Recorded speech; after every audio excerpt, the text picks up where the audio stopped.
All right, good afternoon. Wow. Yeah, you don't need me with this. I guess best for last? Last for last? Let's say best for last. All right, so thank you. Seeing the future through glass is the topic. And as I said before, the good thing about predicting the future is that you don't have to be right. So glass, 4, 5, 6,000 years old in terms of use. I don't know that we have to see that far into the future, but certainly I think one of the things that's great about this panel is we have representation from small business, large global business, newer businesses, older businesses, and national labs. I'll be a token academic, but there are enough of us to take care of that piece. Yeah, the future. Where does one start with the future? Why don't we'll make it easy, I think, and start with whatever the first thing that comes to each of your minds with respect to where you see this. Where are the big future opportunities for glass in the areas that organizations face? Hey, Colin, start with you. Sure. Maybe I won't talk about products because we have people up here who are very qualified to talk about that. But in general, I haven't been around that long, but I've seen a couple trends appear already. Some people might expect me to say machine learning or computational methods, but I don't necessarily think that's the whole answer. That's only ever going to be a part of the answer. Really, in our field, we kind of have physical modeling, we have data-based modeling, and we have the wonderful experimentalists we work with all the time. And a lot of times what you see is you see the data modelers work with data modelers, and you see the computational people work with the computational people, and the experimentalists work with the experimentalists. And I think long-term, and what I'm starting to see is that there's a lot more cross between those. People are starting to realize that, if you trust your fellow statistician or trust your fellow modeler, they can really help enrich your experiments. Or if you trust your experimentalist, they can give you insights into your modeling that you wouldn't otherwise have. And that's really hard because you have to trust people that you may not always agree with their methods or may not see where they're coming from. So I think kind of long-term in research, that's where we're heading, using those data, physics, and experiments together in a more cohesive way. Jeff. Can I take my mask off? Sure, you may. Okay. All right. And fortunately, David just published, you all published a paper on the future of glass, so here's a good forum to. Right, thank you for that little advertisement. and plug for IJAG's International Journal of Flight last time. So John mentioned that. You've been sitting next to a room too long. Yeah, a number of us, Matthew Hubert, Randy Youngman, David Morse, and I published a paper recently in IJAG's regarding the future of glass, and it's really focused on applications, and it's certainly focused on products. So I would encourage every one of you to look at that article, and you'll get a glimpse into the future. It's not 5,000 to 6,000 years out, but it's a nice glimpse into the future. I think throughout this conference, most of these presentations have been about future opportunities. Even in the scope of art, last night we heard about different ways to use glass effectively as a painting medium.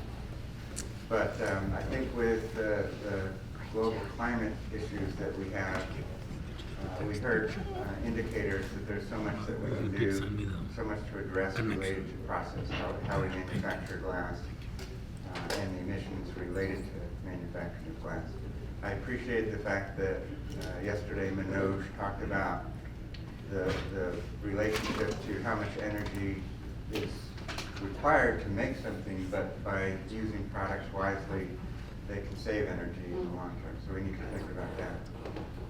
But in terms of glass manufacturing, certainly in the area of melting, there are lots of opportunities. I think we saw one or two diagrams in one of the presentations this morning about different melting technologies in the nuclear waste industry. And in that case, controlling emissions is absolutely critical. I think some of the technologies related to that melting technology could be deployed more broadly. There's also a melting technology known as cold crown melting that's been around for many decades. Corning has used it in the past for the production of photochromic lenses where halide emissions were clearly a concern. Again, there's an opportunity to not use burners, which relate to CO2 emissions and to help with NOx emissions as well. So I think that's something that many of our companies should leverage. I think there's opportunity for us to collaborate, not just focused on Corning, but for us to collaborate in the area of using hydrogen for combustion if we really need to use combustion to manufacture glass. And I say collaboration because there needs to be a good distribution capability for that type of a fuel and ready accessibility. So clearly lots of opportunities in the areas of process technology. Happy to talk about products later. Yeah, we'll definitely get into products. Yeah, so I guess I'm relatively new to the glass field here, so maybe a little bit out of my depth, but from a bit more of an outside perspective, and perhaps colored by a lot of the talks that went on the past few days, is I think for me at least the ones that really resonated were related to sustainability, especially in how that relates towards not just glass, but a lot of other fields in the sciences and in the natural labs as well. It's definitely been a reoccurring theme all around the technologies, and even if we think about it from a natural lab perspective of national defense, it's a very important factor there too to make sure that we are well defended against things like climate change and uncertainties of what might happen around globally. So I think that is a good sort of a fit for where glass can come into play, not just from the technology aspect, but also how we as a society actually view glass. So yeah, it's like one of the oldest materials in the world, and it has that kind of beauty kind of aspect to it that translates well to not just us as the technicians or artists who work with the glass, but even the general public. It has that sort of green aspect that can really kind of play into a layman's view of sustainability very well. Okay. Yeah, that segued a little bit. We left you speechless. I'm sorry. Doesn't happen very often. That's easy to do. I guess what I found myself thinking about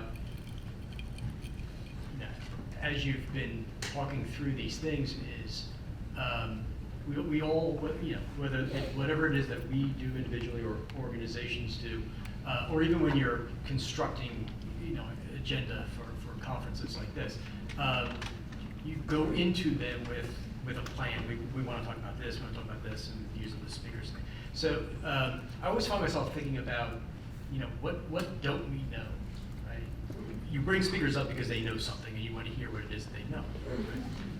What are we missing, or what do you think we are missing in the future? Or maybe a better way to put that is, it's one thing for us to say we're using glass in these applications today, and either for reasons of scale or weight or cost or environmental impact, we want to still use glass, but make it better, cheaper, faster.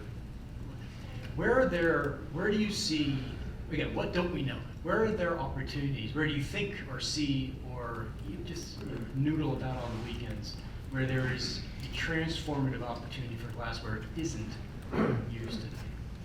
So first you asked us to Well, you're a good one to talk about with transforming cement. But yeah. First you asked us to predict the future, and then you ask us what we don't know. Yeah, why not? Yeah, you don't have to be right. No, For the record, I did not give him the question. Yes. You didn't give me any questions.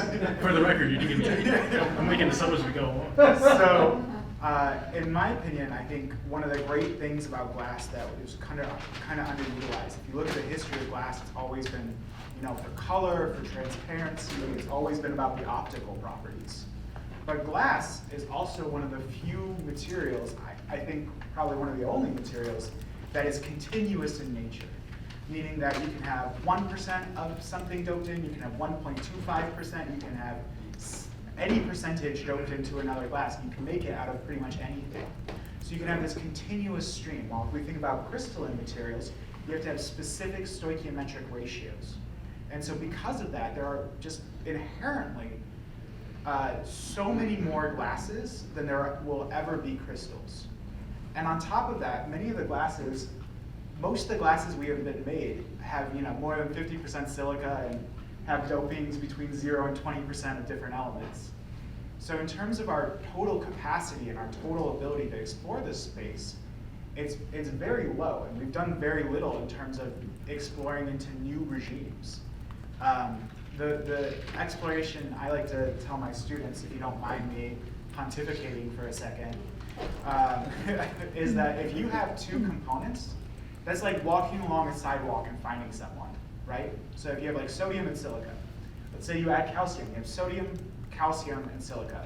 Well, now you're in like a big you're on an acre in like a cornfield, and you're trying to find someone to find the glass that you really want. Add another component, aluminum. That's like trying to find somebody in a skyscraper, somebody somewhere in this massive skyscraper. Add another component, that's like trying to find somebody inside of a city. It becomes exponentially more complicated every time you add that component, and we really don't have the tools, and we really haven't explored what else glass can do outside of our current regimes. So just to be clear, you didn't actually answer my question. You just posed it here. You technically posed another question. But okay, so we'll get back to that in a minute. Go ahead, Jim. I'll pick up on what we don't know. For the scientists in the room, we don't know the structure of glass. Right? We've worked hard to understand the structure of glass, and there's so much more to know. We heard Dr. Varshnaya talk about Zachariasen. He created some rules, some ways to think about the structure of glass at the smaller level, the tetrahedral level, for example. But the medium range, the long range structure of glass is unknown. And that's one of the things that makes it so intriguing, so mysterious. And it's what creates the viscosity curve. We don't have these consistent lattices or bonds that create the specific melting point or melting temperature. We have glasses with a wide range of viscosities versus temperature. And for artists and for glass manufacturers, that's a critical component of what glass is all about. So there's so much more to learn there. We've done that kind of learning in an evolutionary fashion. Wouldn't it be great if we had a step change in how to better understand the structure of glass? So we need to add mystery to the list of attributes of glass. It's already there. Yeah. I guess the thought from the presentation yesterday as well was with respect to what we do know about glass and things about the impermeability and how it interacts with light and how those sort of themes had been around throughout all of history. And if we look at the present of what sort of products and materials are made out of glass, they are still based around those common things that we've known about glass for such a long time. And it's just we brought out kind of a new way of looking at those properties, a new way of utilizing it. And so we may not necessarily know what the next thing is, but it's very likely to still center around that. And that's a way of kind of using perhaps the power of the glass. Even though there's always going to be some sort of technology where there's unknown portions by it, but that probably does get like a guide and a roadmap of where you're going forward to next. Also, I want to comment about your aspect of the dimensions of where you put forward in terms of glass, but it's not even just looking for someone, but also what is the property you're looking for. That's a whole another set of dimensions there as well. Right. So That's exactly right. And going off that, it becomes even more complicated because, let's say we're trying to make a very high modulus glass for some application. If I create a glass that's, 10% higher Young's modulus, but 3 times as expensive, that's not really a practical solution either. So it becomes a balance between these kind of market forces and the actual applications and producing and cost of making the material. You makes you kind of wonder about, perhaps uses of glass and other less related applications. So, and then, for example, one of the things we do a little more is try to 3D print glass. And how glass nanoparticles interact inside of a carrier solvent matters a lot for for rheology applications.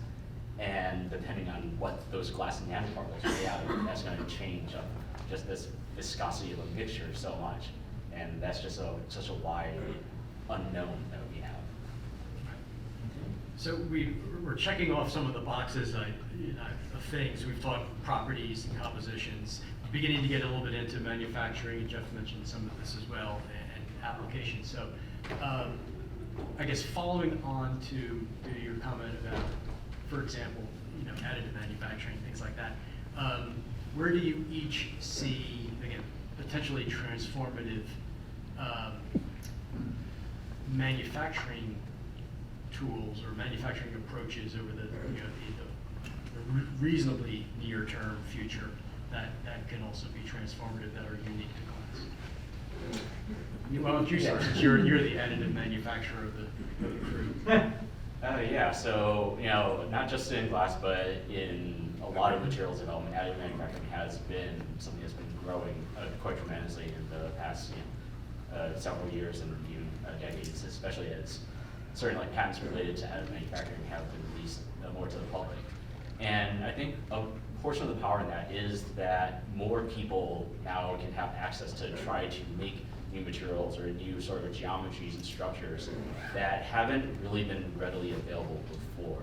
Now, a very common thing that happens with additive manufacturing is you can combine computer tools to do things like topology optimization to make structures that are very mechanically sound, but they're very naturalistic in look. It might look like a tree branch or something that holds a very strong.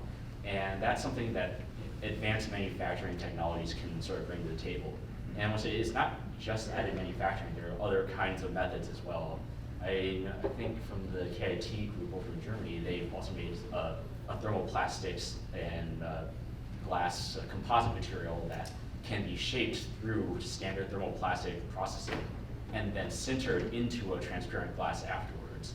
There are ways you can take this type of material and maybe carve on it as another route of now shaping glass that you could carve by hand and be able to create new sorts of features and geometries.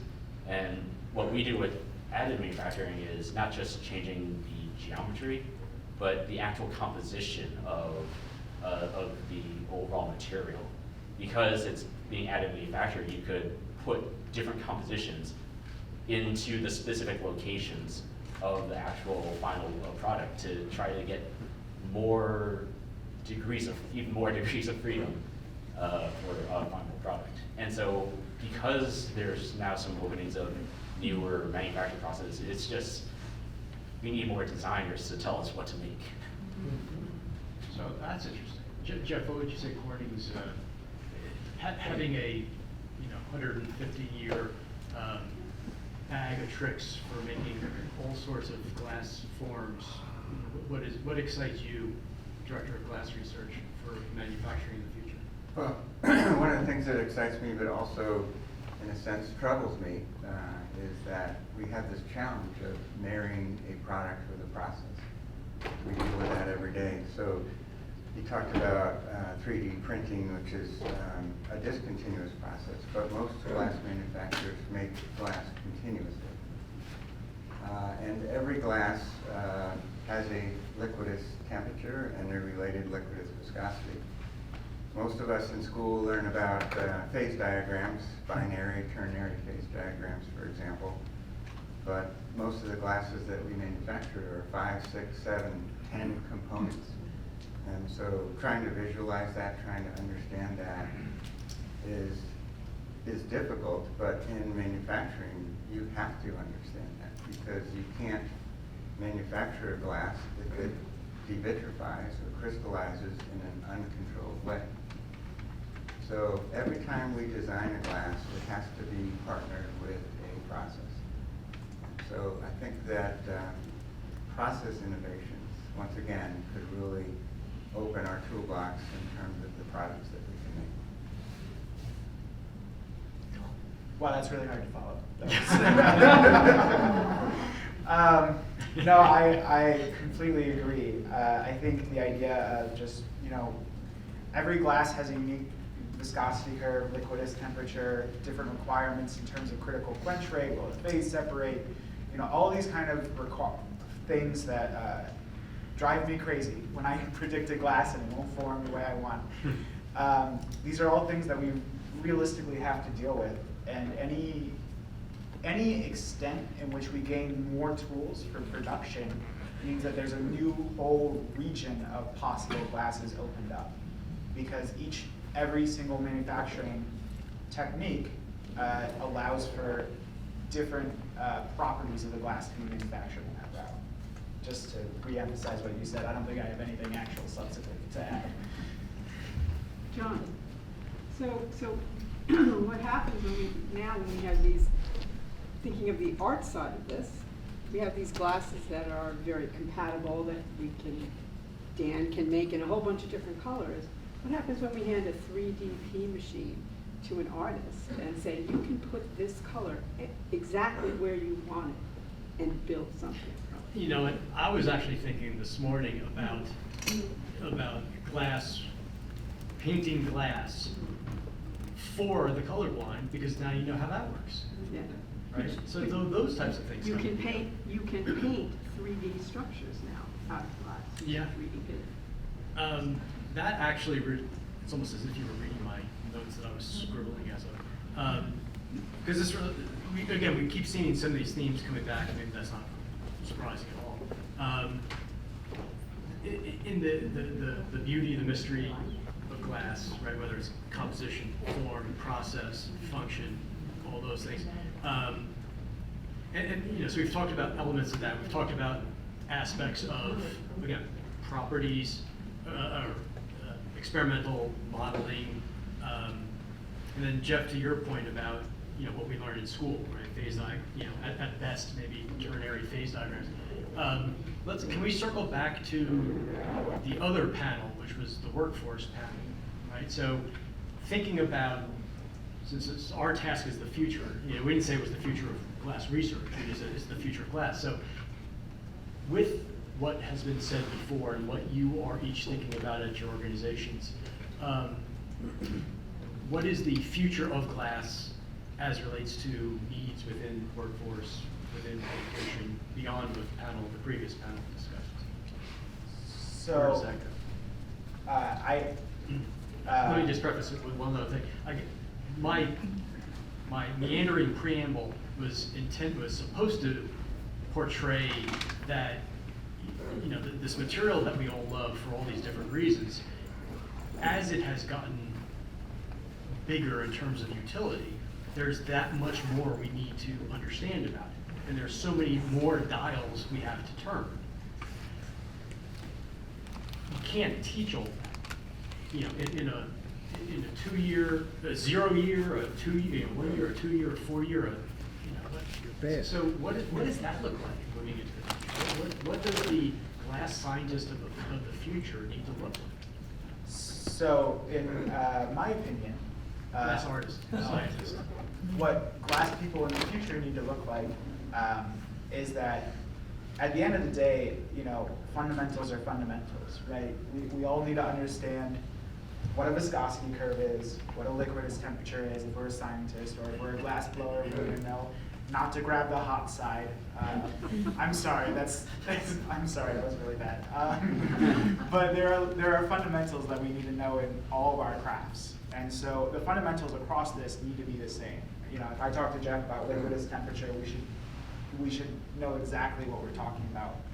I'm sorry, you're just sitting next to me, so I'm on you. But I also think that the other two kind of changes that we're going to see is that I believe that, for the scientists, computers are going to become a lot more important. And currently, I struggle with undergrads and getting them to do data analysis on their own and understanding how computers work and doing that kind of thing. Or with artists I know, a lot of them like to go into the shop, and then the second I talk to them about science, they kind of glaze over, and that's okay. But there are fundamentals, and expanding your knowledge in different ways can always help you be better at whatever craft you choose. And so beyond getting the fundamentals, getting the basic skills, getting the basic background, I think that customization in terms of their education and having opportunities to find new areas and what they want to do kind of longer term is going to be invaluable for a lot of students. Corning's been experimenting with all sorts, new internship programs and things like that, so it looks like you're into this experiment as well. Yeah, for sure. There was discussion yesterday about the craftsmanship, as well as in this conference. There's been a lot of discussion around, not a lot, but some discussion around material informatics. So I think the talks that we've heard over the past couple of days remind me that in glass, many disciplines have a role. So at Corning, we hire glass scientists, we hire geologists, we hire chemists, we hire physicists. We hire people who are comfortable in the computer domain, modeling. We hire people who have hands-on experience. I think one of the challenging aspects of glass is it's difficult to teach because, again, we don't know the structure of glass, but we do know that the structure of glass impacts the properties of glass. So it seems like many of us in this career hang around for decades because we're continuously learning. Some of that is step change kinds of learning. Other aspects of that are just day by day gaining experience. So I really believe that in glass science and glass technology, there's room for everybody. If you want to work at the computer, if you want to work remotely, there are plenty of opportunities to do that in terms of modeling and computational opportunities. But if you really want to get your hands into glass and work with your hands, we all know whether it's in the artist realm or within the scientist and technology realm that there's great opportunities for that. We are really excited to partner with a couple of the folks that were on the panel yesterday about bringing new opportunities for education in K through 12. We offer teaching opportunities at our community college in Corning. We have what we call a Glass Age Scholarship, which is really focused on graduate students. And we see other opportunities for internships. I'm happy to say that Corning is starting to talk more about co-ops. We didn't do that in the past. So yeah, there are just so many dimensions of education, whether it's physics and things as complicated as quantum computing, as well as just getting your hands on and experiencing what a temperature versus viscosity curve is. You're as you said, the newcomer, right? And you're up with 3 people essentially trained in this since they were like Arun's little that size.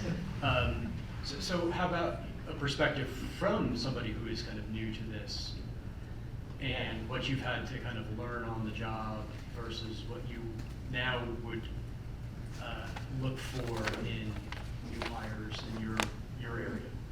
Yeah, I guess something that kind of stood out to me from some of the presentations, especially yesterday with respect to education, was the comments related to how expensive it can be to get into glass, especially from an early age because of, my assumption, the sort of equipment that's needed to handle it, and even just like time put into learn how to do so. And because I came in from the additive manufacturing side into working with glass, it definitely sprouted in my mind. Maybe there's something there with the advanced manufacturing techniques to, because it's not a future of child, I could be completely wrong, but if that were perhaps a cheaper way of introducing younger people to glass as a route of manufacturing. You see the example pretty readily with plastics and how those sort of 3D printers have come about and can be bought as toys or things for hobbyists. and how widespread that can be. But imagine if maybe you could make some sort of glass 3D printer that could be sent to a school or something that gives a chance for students to, again, get their hands on to work with the glass in perhaps a cheaper way, compared.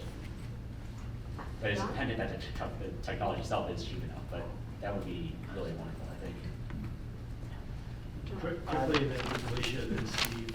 I'm just going to build on that for a second. The best way for anyone to get it started in glass is Fundamentals of Inorganic Glass Science by my advisor and my grand advisor, Arun. Just remember, you need 2 copies. Alicia. I think that we have the new tools we have to understand and totally agree with the effort that when we have a composition of 10 or 11, it's very difficult really to say. But we have new tools like artificial intelligence, and we have to look behind really, because if the glass makers and glass people, really, scientists and technology in the company we have done is to take steps, really.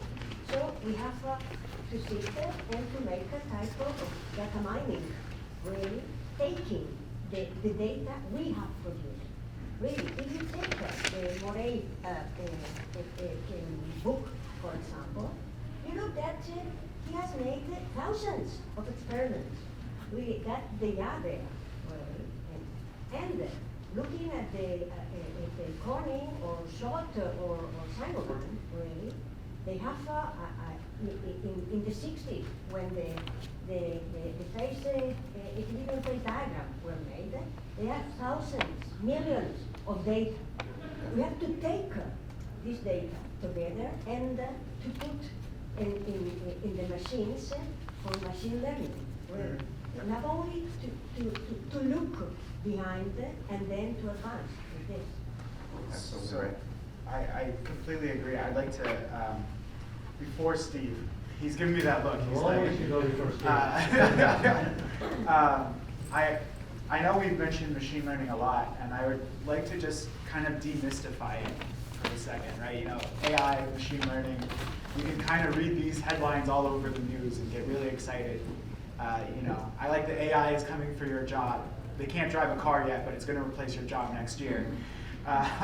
But really, when we're saying machine learning and AI, what we're saying is here's a set of data, kind of come to the most logical conclusion about the data.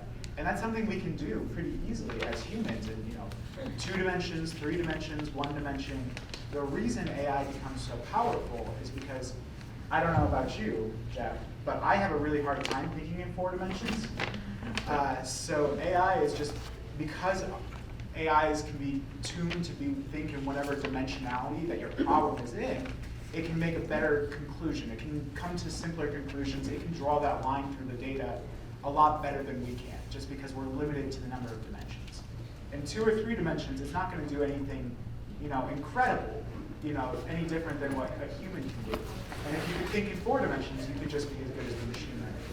So it's really just more kind of looking at the data, drawing a line through it, and saying, okay, let's evaluate it at this point. That's kind of the simplest possible way of thinking about it. If there was a computer scientist out there, they'd be screaming. So, but you're exactly right. If we can get all that data, all those dimensions, we can fit the surface. We can make the machine learning model be able to understand those upper dimensional interactions. So, I want to say that after 4 decades of teaching, it's very important that we listen to our students. So, listening to Colin was a pleasure just now. We should listen to our students deeply, actually. Yes, I have a lot of experience. I can guide students. I can give them initial projects. I can see if the research makes sense. But ultimately, we must listen to our students. So I have a student who's bringing me kicking and screaming into the statistical world now, because it's so robust. Yes, I was trained a bit in statistics, but this guy has gone way beyond. And in Colin's day, it was simulating glass structures. Yes, I knew about the simulation of glass structure, going all the way back to, people at Alfred doing it decades ago. But we must listen to our students and give them the freedom to teach us. It's very important, actually. That's what I wanted to say. So this hopefully, I appreciate it, Doc. Did you have a question? Yes. Or a statement? I think it's for Jeff, actually. So I appreciate the fact of what you were saying earlier, Jeff, that you have to match the process to the product, absolutely. And I certainly think that that's true, and lots of the talks we've heard in this debate refer to sort of large opportunities for glass. Large opportunities for glass. But I wonder, the question of mini mills, I think was brought up, the term was brought up.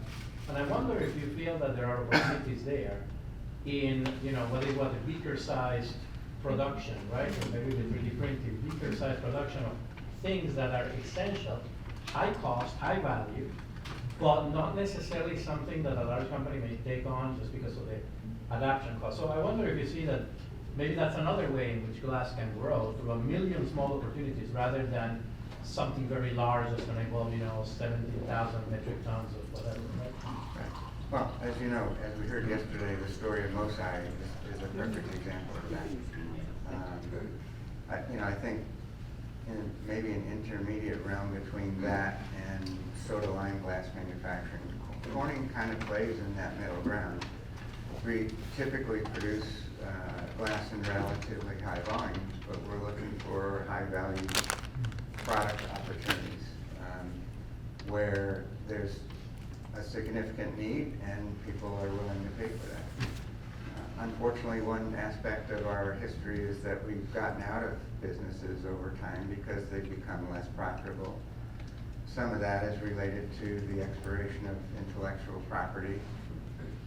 Some of that is just due to ruthless competition and so forth. So I think one of the things that really interests me about working at Corning is the opportunity for new discoveries, for new opportunities, large and small, is exciting. It's invigorating. It really keeps many of us, as I said, hanging around for decades because we're inspired by what's in front of us. And not having to come in and think about the same composition, the same process every day. So I really enjoy that about my work and about the company that I work for. But I think you're absolutely right. There are small opportunities. Just connecting that with one product that we make something called an advanced flow reactor.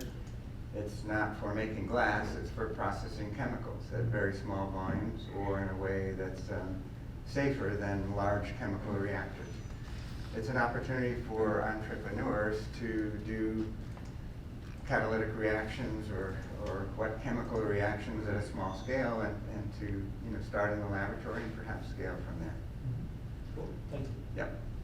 Get down a little bit for the mini mill comment, and I guess a bit more on the side, the research side of things. Like some of the things we've done at Livermore is like looking at things like electrochemical cells of different configurations, and oftentimes might have a long lead time to just try a little tweak on something here and sort of so sometimes depending if the materials are right, then we could use a 3D printer to create a new sort of cell. But glass is a great material when working with the chemicals as a whole. That's why we have glassware to handle things. And so if there's perhaps like a rapid way of going through that and doing that type of a smaller scale fabrication as well to help facilitate these sort of experiments where we're curious and are unsure of what's going to happen. Other questions from the audience? I have a few myself, but since we're kind of in this area right now, let's Himanshu. Well, two-part question. Most of our discussion has been around regular making of glass by melt. There are other methods which are very much used, sol gel, for one, right? We haven't talked about it at all. And my question would be more actually to the artists. Is there a possibility that artists would like to try out something making glass differently with very different properties? So you make a sol gel glass, the glass by sol gel method, it's very different visually and in terms of properties. So I'm just thinking about the future, we're missing out on some parts of in this discussion. Can I answer that? You may, of course. Well, we should have brought this up yesterday, but the Corning Museum of Glass and Corning have an artist residency program. We call it the Specialty Glass Residency. And we identify an artist who thinks broadly, is open to suggestions, wants to try new things, and take them to Sullivan Park, where they are exposed to a menu of specialty glasses. They pick a couple to play with, and then they have about 6 months of playtime with the scientists and engineers at Corning to figure out how to create with this. So the goal is dialogue across the disciplines around this single material, and it's been wildly successful. It's all Sullivan Park's the inverse of pill chunk, is it? Yes. So we had a discussion this morning, Scott over here, and I and some of the other artists, and what we'd like to do is put together a group of material scientists and artists who can come together and either go to Culture or Corning and do like at least a week worth of experiments with each other to kind of navigate that territory and see what we come up with. It would be centered around playing with art for the material scientists, and the artists would understand a little bit more of the chemical makeup of glass, and they'd be able to share ideas and take the things to the next level. So, The idea of glass ceramics is very old for us, but for the artists to go from glass to glass ceramic, as you can see, that it has been fairly slow. I mean, how many glass artists make use of the glass ceramic process, for example? Karen Lamont did when she Yeah, did but her look at the essay. number, I'm just looking Yeah, at, well, where but they don't know about it. That's the challenge. Right, so that's They're where not I think what aware you're of it. saying is They're that not really, exploring. that we can bring artists and scientists together, and technologists really, not necessarily scientists, but engineers and the people who are really making, because artists make glass from their hands, from the process. And there have been so many innovations in the process from the art side, which is very well known in the engineering community. So really, I think there's a need for these technologies and these new ways of making glasses with very different properties. But at least I know one artist in Greece, and he's making the process use of the zero gel process. So he makes use of the material which looks like cloud, right? It is a cloud. It's 99% air, 99.9% air, and very different optical properties. And something, so my eyes don't see things because I'm not an artist. And so I think it will be great to have this kind of beginning or some more closer interactions between artists and glass engineers, glass processing people, glass scientists too. I want to get back to this in a minute because what we're talking about, oddly enough, is somewhat on my list, which is, because again, this is the future of glass. So one of the things I did want to broach with everybody to make the entire room as the panel at one point is, what is the future of the National Day of Glass, right? Because I'm sure Kathleen has done this too, or I've been getting emails for the last couple of weeks from Optica about International Day of Light. International Year of Light was 2015. They're still doing international days 6-7 years later. So we'll get back to this is a national days, 2.5 days of glass. But there is a part of the future of glass conversation has to be that this is not a one and done thing, right? Table that. Back to our other. Well, I guess for both sake of time and then actually to get back to that conversation and engage everybody, I guess maybe for you at least, three, any closing big picture thoughts? Maybe if I could try to frame that, how would I frame that? Okay, so we come back in 10 years. Well, we needed that sooner, but we come back in 10 years. And instead of those glass, we each get 2 of Haroon's books. That's the gift. The 10th edition? There you go.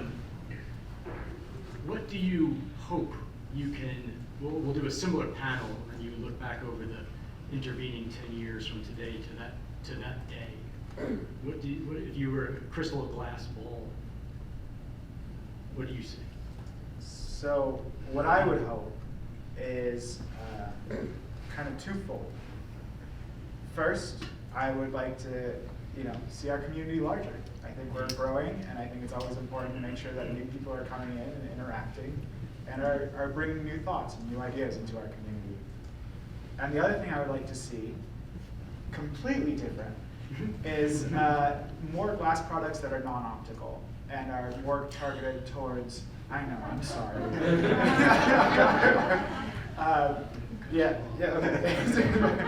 More glass products that are non-optical, that are targeted towards energy applications or environmental applications, or, I know we talked a little bit about transparent armor, but there's also glass ceramics that are being developed for non-transparent armor. So there's a lot of exciting applications for glass that have not been valued as much because they're not optical, or they're not clear, they don't have the same pretty colors. But because of the diversity of glass, because of the wonderful, weird, beautiful nature of glass, we can do a lot of great things with it that have so far been untapped. Well, I'd like to amplify a topic that I thought you were going to bring up, Colin, and that is, in 10 years from now, I hope we really have, as an industry, as a community, made an impact or made progress toward a step change in addressing climate change. I think that all of us in the glass community have a big opportunity there. On the product side, I think that there are a number of things. I would just say that two interesting properties of glass that we all know about. Glass inherently is strong, but in practice, it is not flawless, and it breaks readily.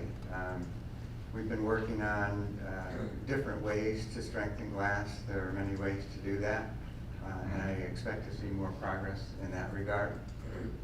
But also another interesting property of glass is when it's relatively thick, it's relatively rigid.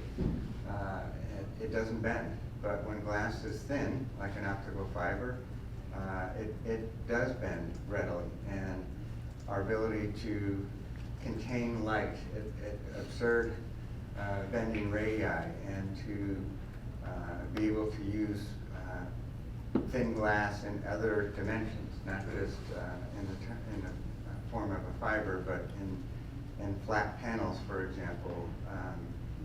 Many of you have seen foldable devices. It's not clear to me that that's going to be a big step change in our mobile devices, but it's clearly something that is interesting from a technology standpoint. How do we make glass that's 30 microns, 50 microns thick, that can bend in tremendously tight radii and not break?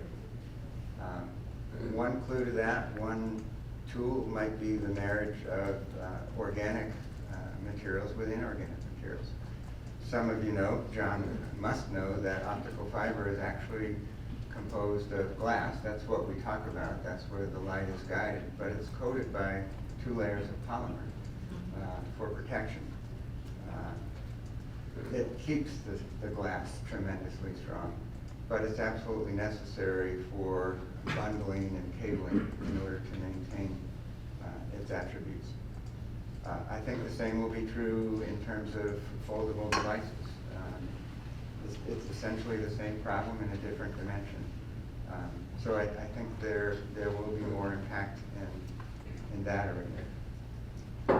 I do think that glass ceramics is a tremendous opportunity for us from a science perspective. So coming back to one of the questions you asked earlier, what don't we know about glass? We really don't know about the fundamentals of nucleation of crystals in glass. I talked about devitrification in glass. That's a problem, but glass ceramics are about controlled crystallization in glass for optical properties, for fracture toughness and things like that. So at the science level, there's much more to be learned there. But at the practical level, I think there are so many things that we can use glass ceramics for, both in terms of strengthening of materials and in terms of optical properties. I guess another thing that would be of interest, there's a book, I can't remember the author's name, but it's called All the Light We Cannot See. There was a discussion about chalcogenide materials earlier today. Transmission of light in the infrared, light we cannot see, is an important part of our, in the past it was a communications opportunity, today in autonomous vehicles and vehicles without autonomy. Being able to see, if you will, thermal images, being able to see when there's fog or there's sunlight in front of us. I think there's opportunities in those areas. You?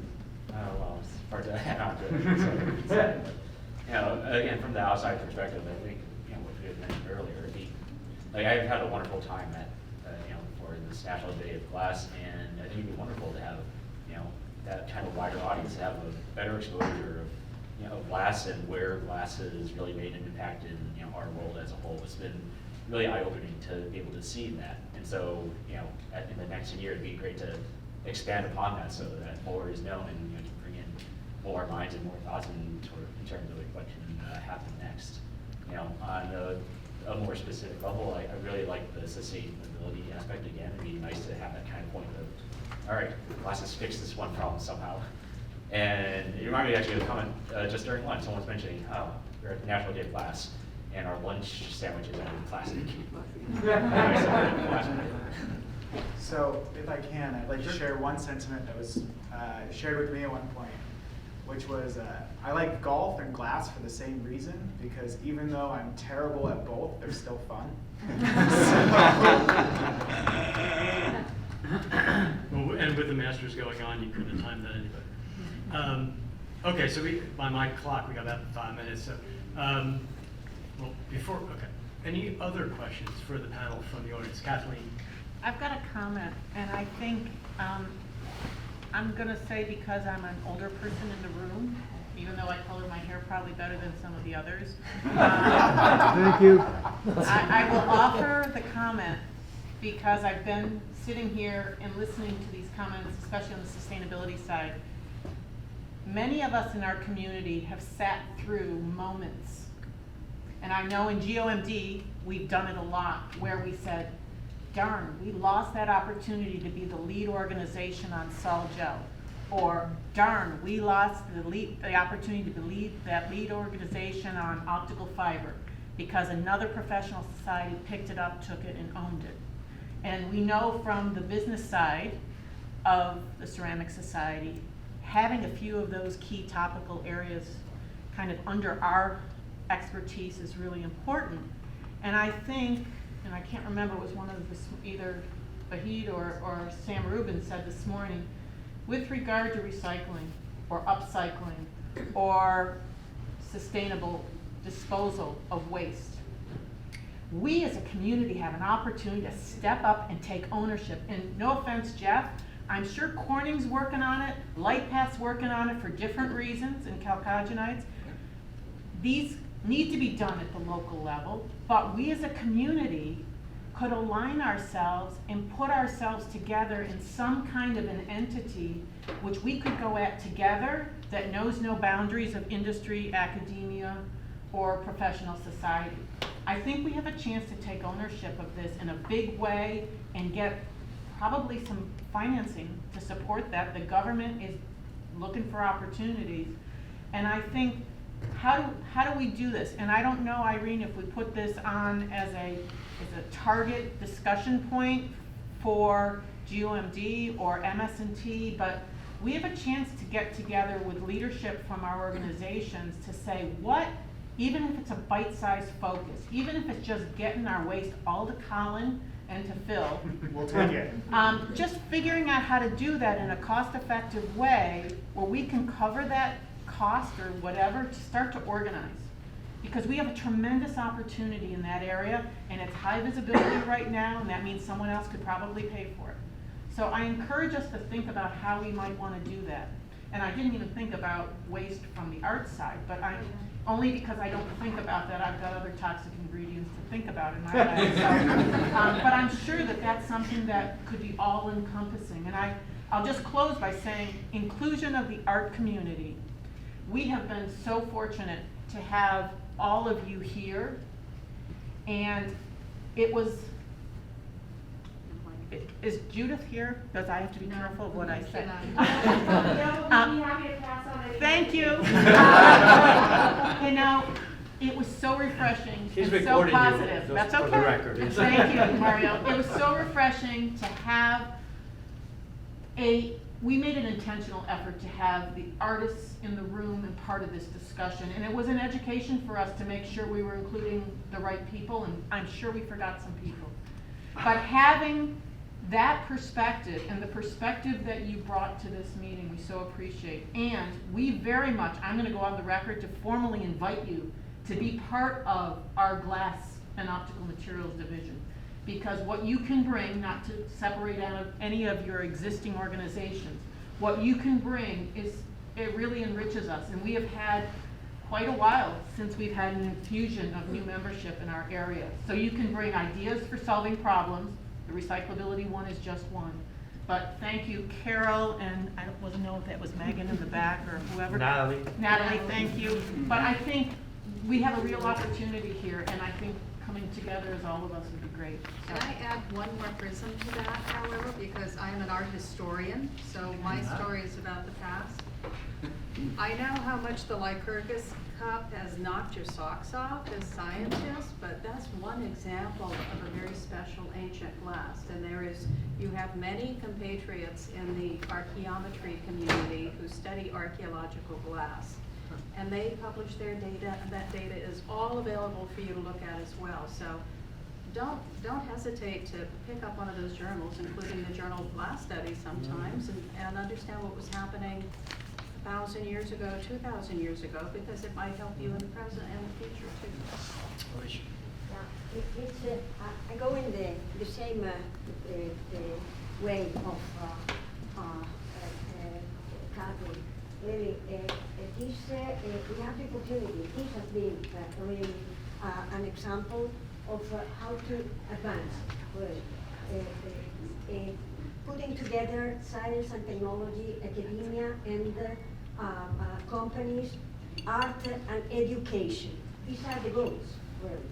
And this is the tools we have to work with at national level, at regional level, and international level. Remember, we had we all together, we have made this wonderful opening ceremony in Geneva, in which in one day we had more than 4,000 people looking at this from 72 different countries. Really, we have got all together, and this is our powerful. Now we have really to advance on this to go further. Really, we have to show really the infinite, the endless possibilities of glass, because if we, as you said, John, we have to make visible the invisible. And if we are able really to show the artists, the people that is looking at us, what powerful, what possibilities has the glass, we will take the best to advance. Well, this is, I think, we have keywords. We have sustainability. That is not avoid a word. We know that glass is the best really material to get sustainability in so all these different goals. And the other is to make visible the invisible. The invisible. For example, not only glass fibers, of course, but biomaterials and energy materials and so many possibilities that we have to. And so, I finish, really. I put a task for you. We have to organize the balance meeting in New York, in United Nations. We have to show United Nations that it is worth approving the year of glass, and to say that in November and in December we are not finishing. We are finishing the year of glass, but we are only starting the age of glass, okay? There's nothing I could say. And fortunately, we are 1 minute past our hour, so we're going to end on that.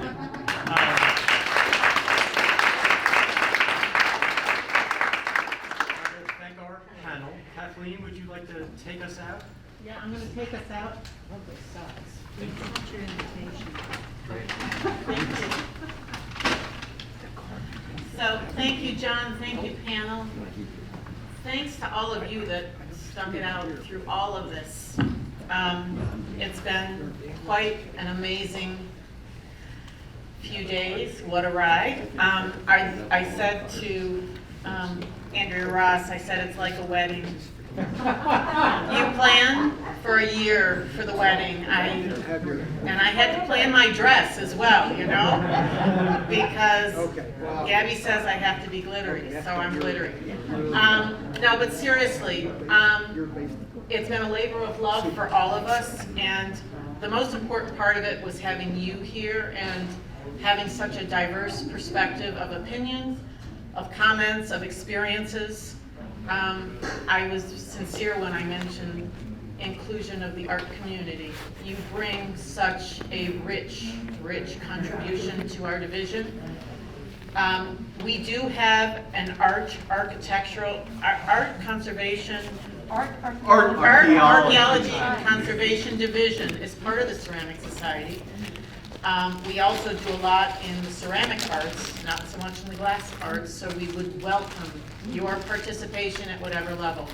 The last thing I'm going to mention on the way out is most of you know, because most of you are at least writing one paper, if not more than one paper for us, there are special issues of the International Journal of Applied Glass Science, of the Journal of Non-Crystalline Solids, and Optical Materials Express, of which I'm the editor.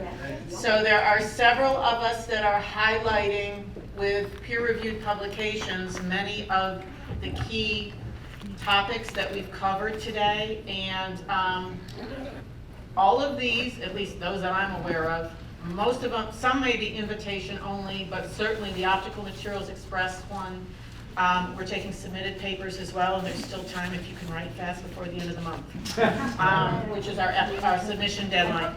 So Alicia will be writing a summary on IOG, but we'll also, John is the lead author on a co-written global education piece about the future of glass education that we put together. Future of optical glass education. So sorry for the optical thing, but anyways, you got to go where the money is being funded for. So hopefully we can broaden the base where we have those opportunities. So again, thank you.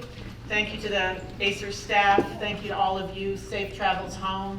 And we hope you might consider joining us for the Glass and Optical Materials Division meeting in Baltimore at the end of May. Gang Chen is GOMD program, our division chair, and Irene's part of our GOMD exec, and we would welcome you there if there's a chance. So, thank you everyone. Stay safe.